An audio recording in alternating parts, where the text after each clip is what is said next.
अंके classes, इससे पहले हम 2 वीडियो प्रोवाइड कर चुके हैं। आज तीसरा वीडियो होगा जनरल कंपटीशन का।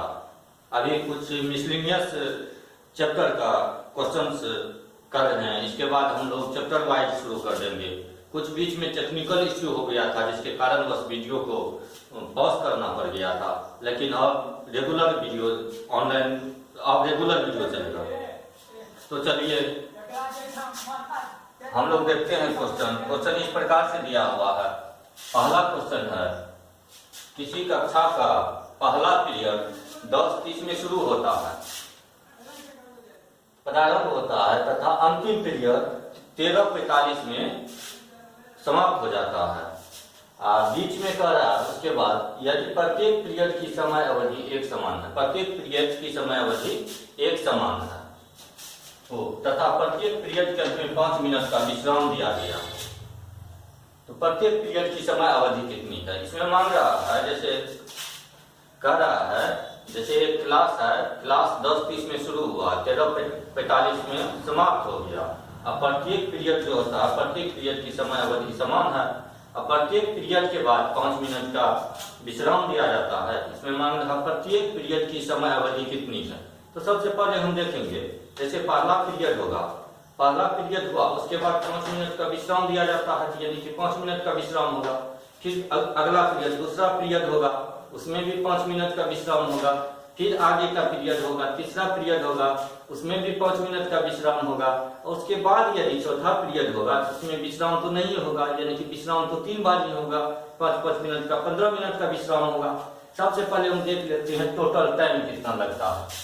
टोटल टाइम लगता है 10:30 से क्लास शुरू हुआ और 10:45 में बंद हो गया, यानी कि 10:30 से 11:30 1 घंटा हो गया, 11:30 से 12:30 2 घंटा हो गया, 12:30 से 1:30 3 घंटा हो गया, 45 दिया हुआ 15 मिनट और हो गया, यानी कि 3 घंटा 15 मिनट का टोटल पीरियड हुआ।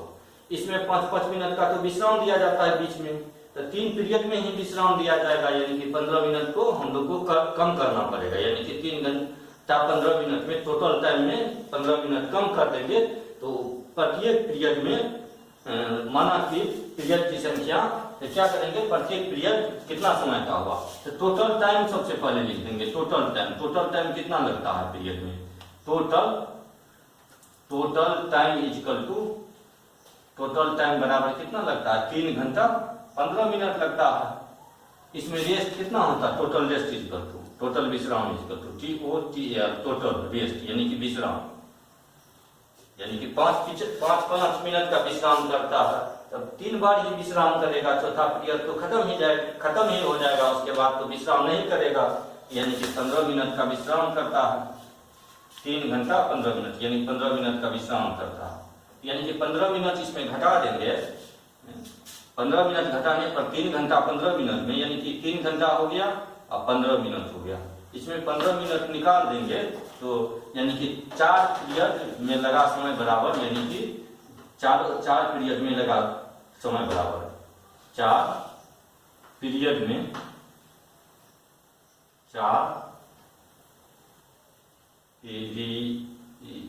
4 पीरियड में लगा समय, यानी कि 4 पीरियड में लगा समय, 4 पीरियड में लगा समय, 4 पीरियड में लगा समय, 4 पीरियड जो हुआ उसमें कुल कितना समय लगेगा, 3 घंटा 15 मिनट तो टोटल टाइम हो गया। इसमें विश्राम भी था, इसमें 15 मिनट को क्या करेंगे हम लोग, माइनस कर देंगे 15 मिनट, यानी कि 15 मिनट को कम कर देंगे, तो बराबर 3 घंटा हो गया। और चारों पीरियड तो समान अवधि का होता है, सेम समय लगता है चारों पीरियड में, तो एक पीरियड में कितना समय लगेगा, तो प्रत्येक पीरियड का समय बराबर कैसे निकालेंगे, यानी कि 4 से भागा दे देंगे। प्रत्येक पीरियड की समय बराबर प्रत्येक पीरियड का समय, प्रत्येक पीरियड का समय बराबर, यानी 3 घंटा होता है, क्या कर देंगे 4 कर देंगे। 3 घंटा को हम लोग मिनट में बदलेंगे तो 3 गुना 7 कर देंगे, मिनट हो गया, बाय में 4 कर देंगे, 15 से कट जाएगा, यानी कि 45 मिनट। प्रत्येक पीरियड 45 मिनट का होगा। यानी कि क्वेश्चन का रहा था जैसे एक क्लास है, क्लास शुरू होता है 10:30 में शुरू होता है और 13:45 में क्या हो जाता है, इंड हो जाता है, खत्म हो जाता है। और प्रत्येक पीरियड जो होता है समान अवधि का होता है, सेम अवधि का प्रत्येक पीरियड होता है। प्रत्येक पीरियड जो होता है क्या होता है, सेम अवधि का होता है। और इसमें जो 10:30 से लेकर के 13:45 तक कुल कितना लगता है, 3 घंटा 15 मिनट लगता है। प्रत्येक पीरियड के बाद 5 मिनट का विश्राम होता है। प्रत्येक पीरियड के बाद 5 मिनट का क्या होता है, विश्राम होता है। तो यानी कि पहला पीरियड होगा तो उसमें विश्राम करेगा, दूसरा पीरियड होगा उसमें 5 मिनट का विश्राम करेगा, तीसरा पीरियड होगा उसमें 5 मिनट का विश्राम करेगा, यानी कि और चौथा पीरियड तो खत्म हो जाएगा, उसके बाद तो छुट्टी हो जाएगा, तो विश्राम नहीं करेगा, यानी कि 3 बार ही विश्राम करेगा, यानी कि 15 मिनट का टोटल विश्राम होगा। तो 3 घंटा 15 मिनट में 15 मिनट कम कर देंगे तो 3 घंटा जो बचेगा, 3 घंटा में कुल 4 पीरियड हुआ, समान अवधि का 4 पीरियड कुल 3 घंटा में हुआ। यानी कि प्रत्येक पीरियड में कितना समय लगेगा, यानी कि 4 से क्या करेंगे, इसको डिवाइड कर देंगे तो 45 मिनट लगेगा। प्रत्येक पीरियड में 45 मिनट का समय लगेगा। चलिए अब आगे के क्वेश्चन की तरफ हम लोग चलते हैं। कह रहा है एक टैक्सी कुछ निश्चित राशि तथा दूरी के समानुपाती राशि लेती है। एक निश्चित राशि लेता है, यानी कि टैक्सी में कोई बैठेगा तो निश्चित राशि लेबे करेगा, चाहे जाए नहीं जाए। उसके बाद लेता है दूरी के समानुपाती राशि। इसका मतलब क्या हुआ, 1 किलोमीटर जाएगा तो 5 रुपया लेगा, तो 2 किलोमीटर जाने पर कितना लेगा, 10 रुपया लेगा, 3 किलोमीटर जाने पर कितना लेगा, 15 रुपया लेगा। समानुपाती राशि लेता है, यानी कि प्रत्येक किलोमीटर का किराया उसका कांस्टेंट है। उसके बाद आगे कह रहा है यदि वो एक यात्री है 16 किलोमीटर एक टैक्सी से जाता है तो उसको टैक्सी वाला को 156 रुपया देना पड़ता है, रुपया 156 लगता है किराया। यदि 24 किलोमीटर जाता है तो रुपया 204 रुपया लगता है। तो बोल रहा 30 किलोमीटर जाने में कितना लगेगा। तो सबसे पहले देखेंगे 24 किलोमीटर गया तो 24 किलोमीटर जाने में 156 रुपया देता है टैक्सी वाला, और उसके बाद 16 किलोमीटर जाने पर 156 रुपया लेता है और 24 किलोमीटर जाने पर 204 रुपया लेता है। तो सबसे पहले इन दोनों का डिफरेंस देखेंगे, यानी कि 16 किलोमीटर जाने पर कितना लेता है, 156 रुपया, और 24 किलोमीटर जाने पर 204 रुपया लेता है।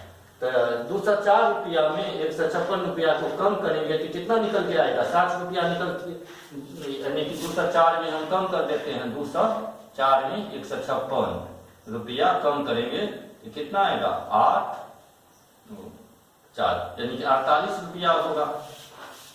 इसका मतलब क्या हुआ, 16 किलोमीटर के बाद यदि 8 किलोमीटर और एक्स्ट्रा जाता है तो उसको कितना एक्स्ट्रा पैसा लगता है, यानी कि 156 से 204 कितना ज्यादा है, 48 ज्यादा है, 48 रुपया उसको ज्यादा लगता है।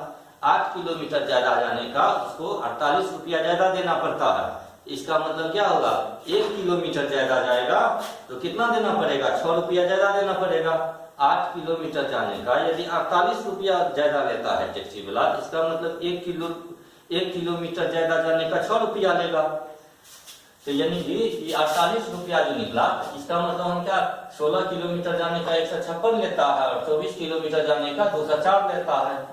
इसमें इसको क्या करेंगे, माइनस कर देंगे, यानी कि 8 किलोमीटर ज्यादा दूरी तय करने का कितना लेता है, 8 किलोमीटर ज्यादा दूरी तय करने का 48 रुपया ज्यादा लेता है। तो क्या लिखेंगे, देयरफॉर 8 किलोमीटर ज्यादा दूरी तय करने का, 8 किलोमीटर ज्यादा दूरी जाने का, दूरी जाने का किराया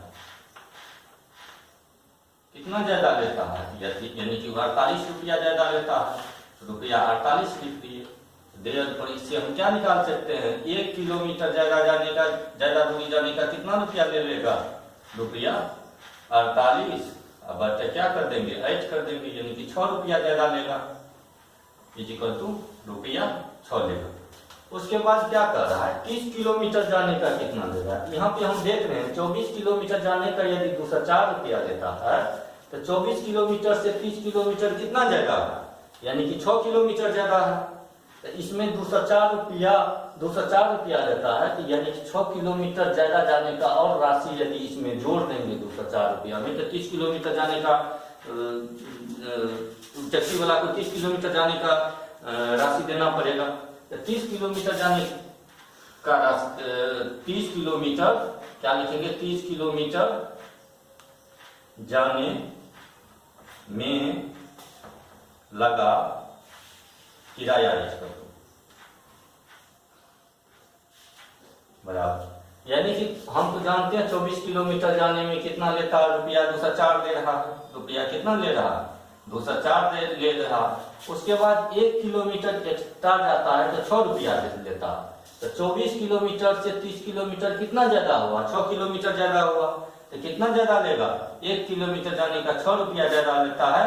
तो यानी कि 6 किलोमीटर ज्यादा जाने का कितना ले लेगा, 6 गुना 6 रुपया और गुना कितना ले लेगा, 6।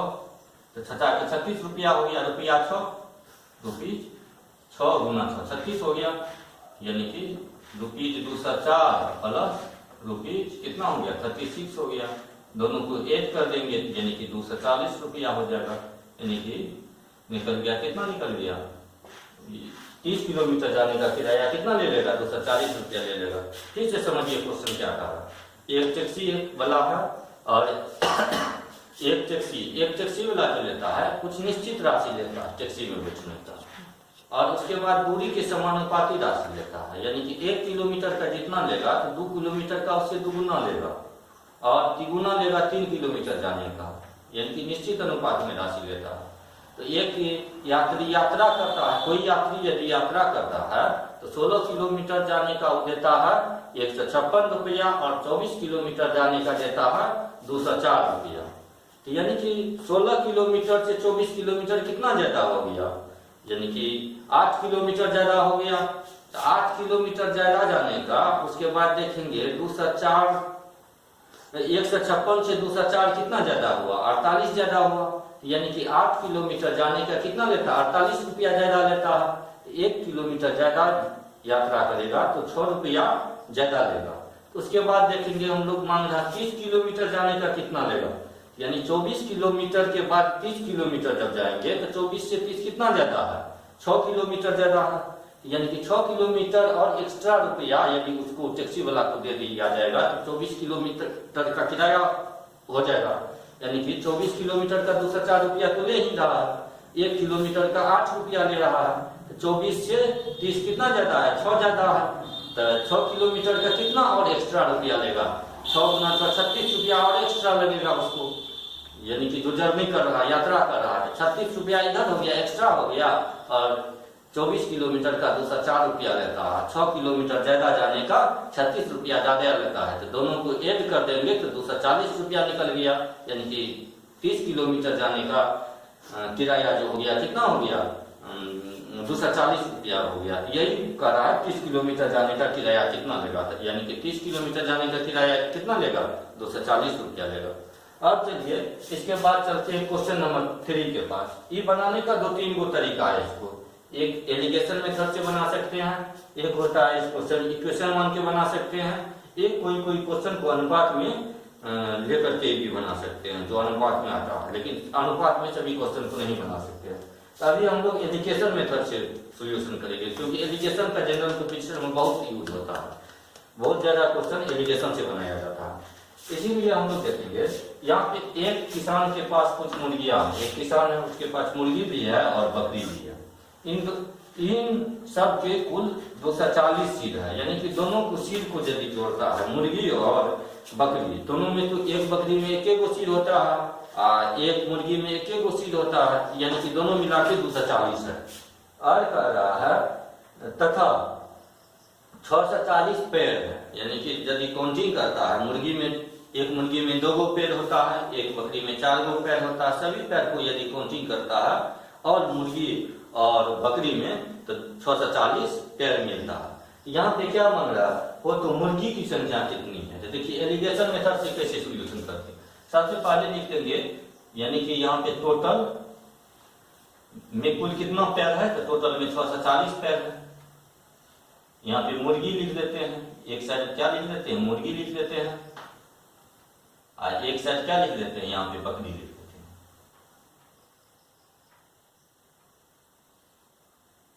अब देखेंगे 240 यदि सिर मान लेते हैं, एक मुर्गी में 2 सिर होता है, तो यानी कि 240 सिर है तो कितना मुर्गी होगा? 240 गुना कितना होगा? 480। 480 को इसे लिख दिए। एक बकरी में 4 पैर होता है, यदि 200 मान लेते हैं 240 सिर है बकरी का, तो बकरी में क्या वो पैर होगा? 240 गुना 4 हो जाएगा, 240 चौक क्या हो जाएगा? कितना हो जाएगा? 960 हो जाएगा। उसके बाद एलिगेशन मेथड से कैसे करते हैं? दोनों को एक साथ ले लेंगे, ये दोनों को क्या करेंगे? एक साथ ले लेंगे, और ये दोनों को क्या करेंगे? एक साथ ले लेंगे। अब ये दोनों का डिफरेंस को ई साइड लिख देंगे, और ये दोनों की डिफरेंस को ई साइड लिख देंगे। यानी कि 960 में 640 को घटाएंगे, सब्ट्रैक्ट करेंगे, कितना बचेगा? 0। 6 में से 4 गया 2, और 9 में से 6 गया 3, यानी कि यहाँ पे 320 बचेगा। कितना बचेगा? 320 बचेगा, यानी कि 6 में से 4 गया। उसके बाद इन दोनों को घटाएंगे, इन दोनों को घटाएंगे तो कितना बचेगा यहाँ पे? यानी कि जो ज्यादा घटा है, ज्यादा में से कम को घटाते हैं, तो 0 में से 0 घटाएंगे तो 0, 10 4 14 में से 8 को घटाएंगे तो क्या बचेगा? 6 बच जाएगा 0। उसके बाद कितना बचेगा? 6 बचेगा। उसके बाद यहाँ पे 5 बच गया, 5 में से 4 घटाएंगे तो 160 हो गई। उसके बाद इसको क्या कर सकते हैं? 2 से कटा भी सकते हैं, 2 से कटा देंगे तो 160 इधर हो गया। इसको अनुपात में लिख सकते हैं, 2 से घटाएंगे तो यहाँ पे क्या हो जाएगा? 80 हो जाएगा। अब टोटल हमको निकालना है, यानी कि टोटल मुर्गी की संख्या, टोटल मुर्गी की टोटल कितना है? टोटल संख्या 240 है। 240 सिर है, यानी कि मुर्गी और बकरी मिलाकर के टोटल संख्या कितना होना चाहिए? 240 होना चाहिए। यानी कि मुर्गी देखते हैं 160 हो गया, और बकरी हो गया कितना? 80 हो गया। दोनों को मिला देते हैं तो 160 में 80 को हम ऐड कर देंगे तो कितना? 240 हुआ। यानी कि मुर्गी की संख्या कितना हो गया? 160, और बकरी की संख्या क्या हो गया? 80 हो गया। तो मुर्गियों की संख्या मान रहा है, तो मुर्गी की संख्या कितना हो गया? मुर्गी के सामने में देखेंगे, मुर्गी की संख्या 160 हो गया। 160 पुराते हैं, यदि नहीं आता 160 मल्टीप्लाई करके या डिवाइड करके क्या करते हैं? जितना सिर है वो इन दोनों को ऐड करके उतना आना चाहिए। हम लोग क्या करते हैं? उसको मल्टीप्लाई करते हैं या डिवाइड करके उतना लाते हैं। यानी कि मुर्गी की संख्या बराबर मुर्गी कितना निकल गया? 160 मुर्गी निकल गया। मुर्गी बराबर कितना हो गया? 160 हो गया, और बकरी बराबर कितना हो गया? 80 हो गया। बकरी की